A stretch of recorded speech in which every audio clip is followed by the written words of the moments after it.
So Ashwin, trying to anchor this conversation again towards gamification and game design. So John spoke about the first iteration, of the first simulation that they came up with in the first 3-4 months, and then it took them about a year, 2 years to perfect that.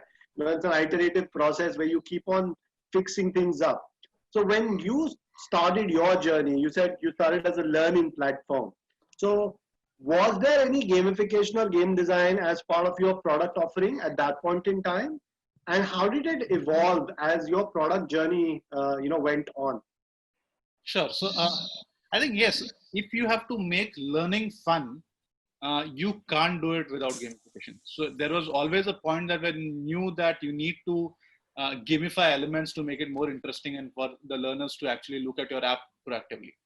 So we take a lot of cues of learning from real world scenarios. So I think for us, while gamification is a buzzword in the last few years, it's evolved. But I think gamification has been around for ages. From the time we were babies, when our parents would actually fold the roti and try to make us eat in the form of a plane, they would take their hands around and make us feed. That is like the first form of gamification we were exposed to. So it's been there forever, right? So we take a lot of cues from real time. So since we have a learning product, I think one of the first things that we did improve was a certificate. So one of the things that we had is a certification program that a lot of our companies were using it, but it was not being very effective. And I would take a real life story and conclude in terms of how did we actually gamify the experience. So I've got a 5-year-old son who was in first standard, and he was not the most obedient of the lot. And when I went to the parent teachers meeting, the teacher surprisingly told us some facts that was very difficult for me to resolve. They're like, he listens to everything. He's the first in the class to answer. He's very obedient and stuff. I was in a confused mindset, whether should I be happy about it? Should I be sad about it? And we kind of studied my son for the next few days and figured out there's something that he was very attracted to. He used to get these stars made from sketch pen on his hand every time he answered something. And that was his motivation to actually be prepared for his lecture for the next day. And he would come and home and study the next day's topic and go and attempt that, right? I try to do a similar behavior. Okay, this works. I will incentivize my son to do all of these. So I started telling him, okay, if you have milk, I'll give you a star. If you do your homework, I'll give you a star. It did not work. So the environment that was required, then I realized the incentive for him was not a star, but the status that he gets with the star in front of his other kids. So you need that entire element of social graph with the gamified toy to actually make it work. So we understood, and what we realized that what we would do is, for people who are learning from our platform, we would give them certificates, but our completion ratios were around 60%. We did a very small tweak wherein we said, okay, anyone who scores about 90% gets an additional button to share, where I can share my certificate with my friends and family on social media. And it changed the game. So suddenly we have now across, we do close to 1 million tests on a monthly basis. We got a 96% read ratio for this. So a small tweak, and the emotion that we played was with pride. Anyone if you're playing with emotion, anyone you're giving pride in the platform will actually complete the course, and it worked beautifully well. So a lot of cues we actually take in our lives are from real life scenarios, and we pull it and plug it into the product. Absolutely wonderful to hear that story, of how you used a personal experience to drive business efficiency in the product. And I think it's important to understand that intrinsic motivation and extrinsic motivation work completely differently. So if you want to have intrinsic motivation, that sense of relatedness, sharing with your community, makes a lot of difference. Guys, you remember we discussed the BJ Fogg model of behavior, where you look at motivation and you look at ability. And where your motivation and ability is at a fine balance, there comes a small trigger. And that trigger was maybe your manager structuring your role a little better.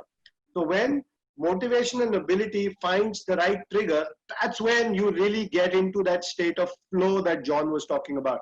Now, kind of look at this from the lens of what has happened in the past 3 months or so, with the lockdown. And just kind of gaze a little bit into the future as to how this pandemic is going to change the education sector specifically, and I want to talk about the higher education sector, your university education and your corporate level education, your blue collar education. Ashwin, want to hear from you first. You spoke about initially how you saw a growth in usage, but now it's kind of plateauing down. I mean, unfortunately, we've not been able to flatten the curve, but your consumption curve in terms of client numbers has been flattening. So if you could share your experience around that and your view of how this is going to roll out in the next 6 to 8 months. I think considering that this pandemic is in like a open-ended question, you never know what is going to happen. We are taking one step at a time to analyze how it's going to impact our business. The first 2 months were good for us from a business perspective. Now what has happened is a lot of customers have come back to us saying that, okay, we need to lessen our spends on certain initiatives. But the number of clients that we are seeing is growing high. So while the spends per customer is going down, we're seeing a very high growth in the number of people who are coming back to us and saying, people who are very averse to digital technology for learning, now that offline training has gone completely off the hook and it's going to get redundant. People are now starting to understand the value in online education, online training. And I think this is not going to be any different in higher education or education for that matter. What this has done is made all of us understood that I can consume, I can learn via digital medium. Something that was never a part of something that has never been taught to us, something that we never believed can actually happen. For me, even being from a technology space, I was not very confident about the work from home. I thought the productivities would depend stuff. But now when I look at it, in the last 3 months have been the most productive months for us as a company. And when I look at education, it's going to be no different, because now sitting at home, I can get access to the best teachers across the globe sitting at home. I don't have to rely on my neighboring school, right? I can, with the same amount of money, I can get the best teachers from across the country, in fact, across the world, teaching me the same subjects and maybe better. So now access to education and access to world-class content has become very easy.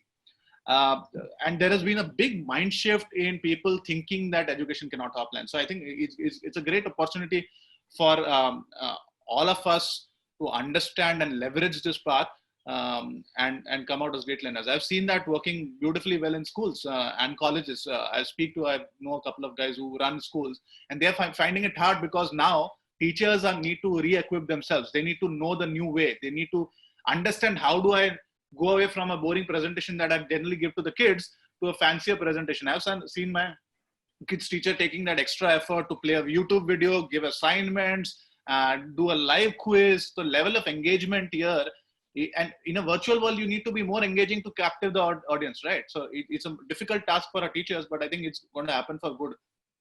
No, Ashwin, I think you're absolutely correct, and it hits home with me because my sister is an English teacher at Tagore International in Delhi, and since the lockdown, she's had to up the ante, and we've been having conversations as to how she can make her classroom more engaging, her virtual classroom. So I completely understand what you're saying, and it makes sense. Do you see that a lot of the people, at least for this year, are going to hold back on joining B schools? Is that something that you see happening? People are going to defer their joinings? Or would you see a more influx? Because you don't know whether it's going to be an online classroom. And if you're going to an IMA, like John said, you're going there for the cohort, for the experience, for the learning on campus. But if that's not happening, and if it's an online learning, are you really going to pay that much amount of money to join an online course?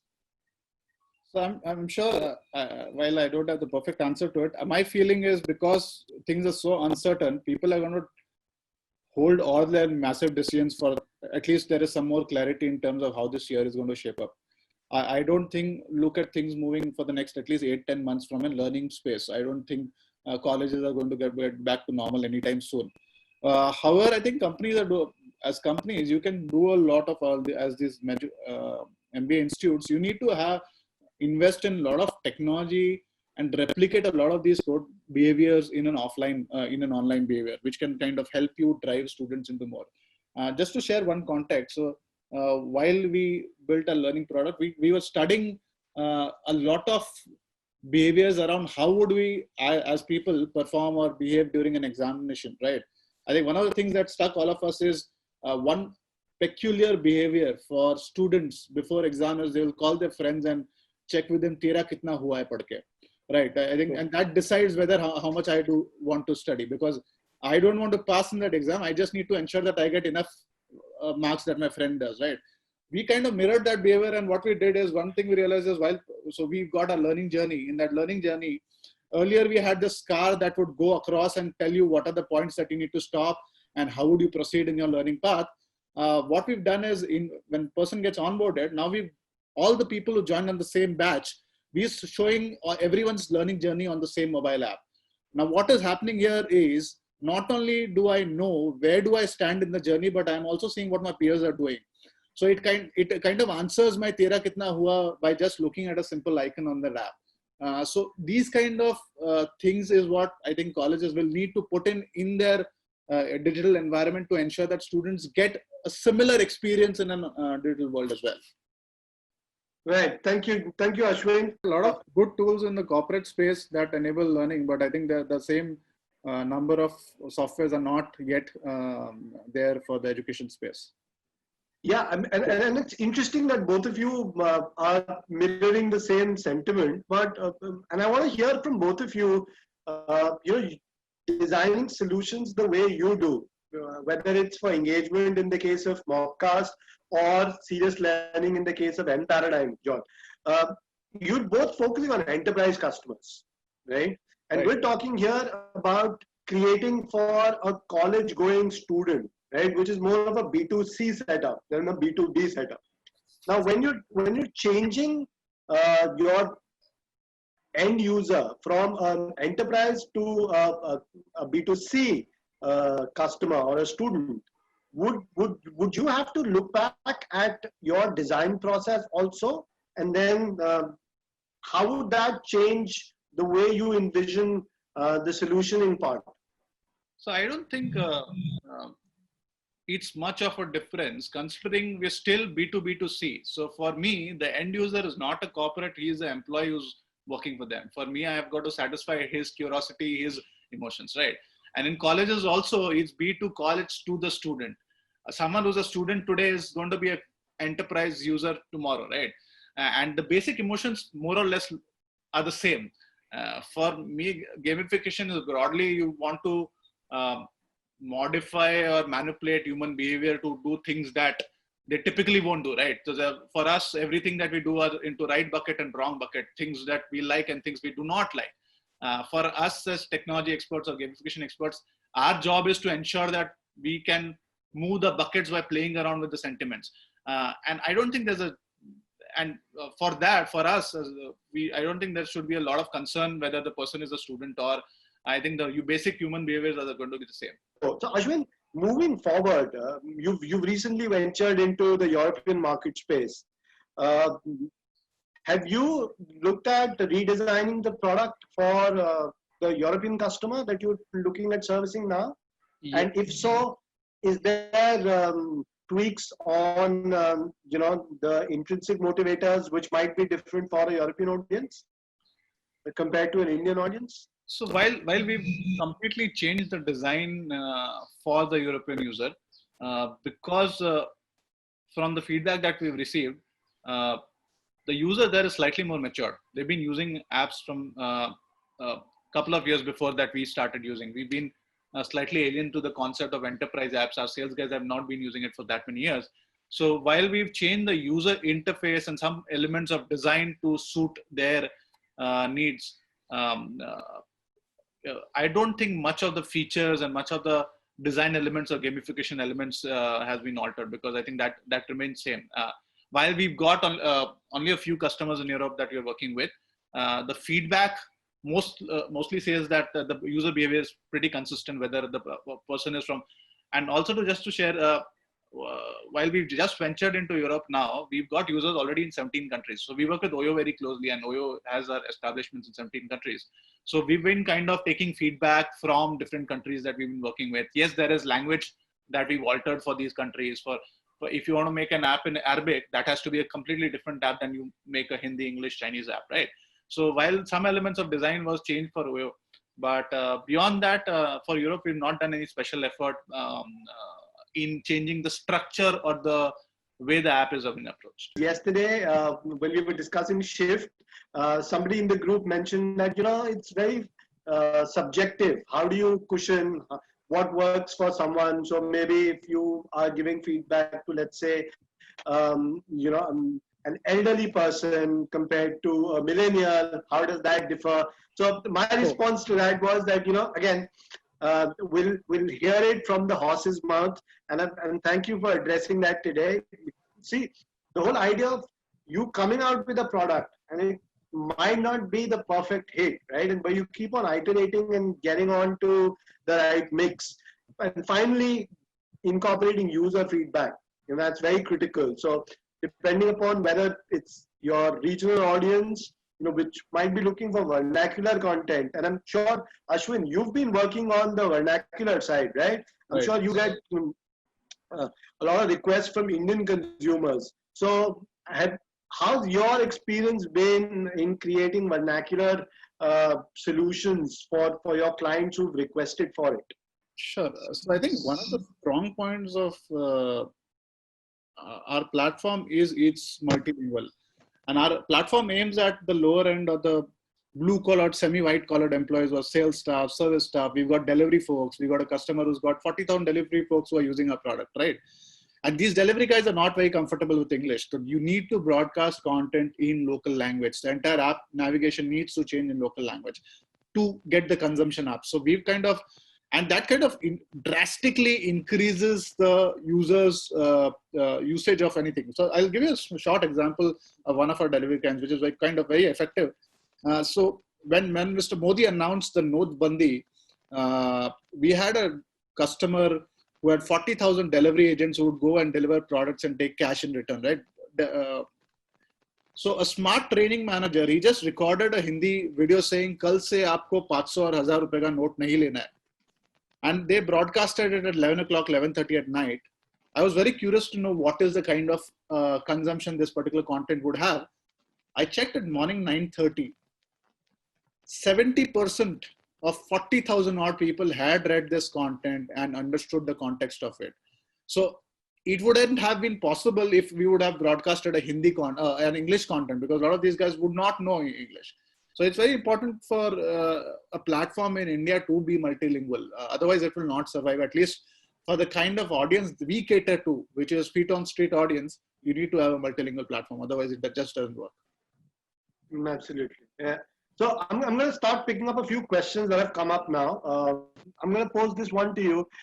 Can you shed some light on the limitations that come with gamification? Vani is asking that question. I think what is happening nowadays, I've seen a lot of companies, what they do is they incentivize real commercial benefit for people in the name of gamification. Like you download an app, you get $100. You stay in the app for 10 consecutive days, you get like a 200 rupees coupon. That is not gamification. If you're giving a commercial benefit to the user to be able to be on your platform longer, I actually don't think that's an element of gamification. You're just bribing the person to be there. So I think a lot of people just misconstruct the word gamification and think that if you pay people to use the platform more, that's an element of gamification. Yeah, that's a great example. And so that was on the negative side. On the positive side of the same sort of example, Ashwin, what Dunzo came up with was, you at the checkout, you have make a small payment for a delivery guy, and instead of having amounts, they said, okay, 10 rupees, there's showed a chai cup, 20 rupees, a chow mein, so just putting placeholders which are visual narratives which people can think through. I think that's a great example of using visual storytelling in a product design mode, and is an example of gamification. And I'm sure you'd agree with that, Ashwin, right? In fact, rather than just giving money. Yeah, and gamification does not have to be only products. I think every process that you do within the company can be gamified. Just to give you, I think Ajay had a question about about my profile pic, right? Which was a caricature of. So I had actually called a caricature artist to my office and got the caricature of all the sales guys. what we did is we put that caricature on visiting cards of all users, all the sales guys. So whenever we go and give a visiting card, the person will look at the visiting card twice, and that becomes like a conversation starter. So that itself is gamification in a way, where we've actually begun the sales process from the gamified manner. So I think adding these smaller elements to every part, every process of your business kind of adds a lot of value. Absolutely, I completely agree, and I think that's a great example of for everybody to hear and understand that it's not about bells and whistles and giving away money. Sometimes a small tweak, and a couple of examples that you've shared with your product journey and this particular example also highlights that sometimes a small change could lead to a butterfly effect, and have a domino sort of an impact, which the end user would then reap advantage of, right? So Ivan Knigi has a question. He says, I want to know if you can use gamification at primary school level so as to develop the brain in terms of problem solving rather than going with traditional school method of teaching. My 7-year-old son is learning coding via the White Hat Junior classes, and they've gamified the entire experience where it's very easy to teach a 7-year-old how to code. Which for me, before actually having a look at the demo class, I thought it is impossible to teach kids how to code because they won't just process it. So they've gamified it in an experience where from a game format, actually you can build blocks, you can create smaller games. So all that, the way they've done it is very beautiful. And every time you've done a couple of cards, you get certain hat. And the kid is so interested that after a few classes, he's not going to let his parents actually go out and not subscribe to the class. So I think White Hat Junior has done a very beautiful job of gamifying the entire experience of learning for coding. Yeah, I think in the same space, Lido Learning is also doing something really wonderful with the entire learning journey gamification that they're doing in the K-12 space.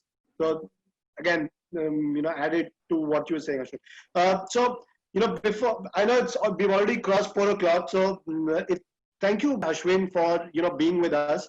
And Ashwin, as you shared that today is World Selfie Day. So if I could request everybody on the call to, just for 15 seconds, turn on their webcam so that we could take a virtual selfie. That would be wonderful if we can all do that. Ashwin, are you going to do the honors? Yes, I'm sure you're very good at selfies, right? So, but if I take a selfie, I don't think it will cover the entire, it is not going to cover everything well. So we could just take a screenshot of the screen and perhaps we'll do a selfie of the screen.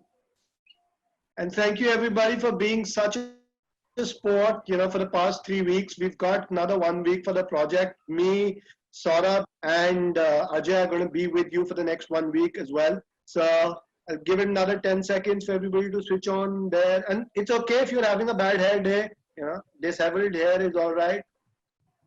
Perfect. Thank you, everybody. Ajay, are you taking a screenshot?